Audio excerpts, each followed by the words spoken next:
శీర్షిక రాపుంజెల్ ఆశకు రెక్కలు.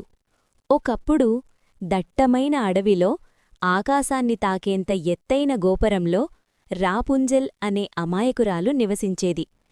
ఆమెకు ఎంతో పొడవైన బంగారు వర్ణపు జుట్టు ఉండేది. సూర్యకాంతిలా మెరిసేది. ఆమెనొక స్వార్థపూరిత మంత్రగత్తె ప్రపంచానికి దూరంగా బంధించింది.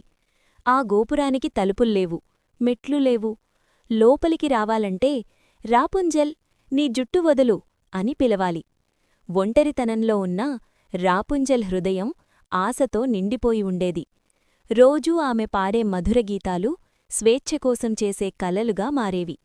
ఒకరోజు ఆ పాటలు విన్న యువరాజు గోపురం దగ్గరకు వచ్చాడు. ధైర్యం, దయతో ఆమెతో స్నేహం చేశాడు. అనేక కష్టాల తరువాత వాళ్ళిద్దరూ కలిసి మంత్రగత్తె బంధనాలనుంచి బయటపడ్డారు. చివరికి రాపుంజెల్ స్వేచ్ఛను పొందింది మరియు ఆనందంగా జీవించింది. నీతి: ఆశను వదలకపోతే ఏ బంధనమైనా ఒకరోజు తప్పక తెగిపోతుంది.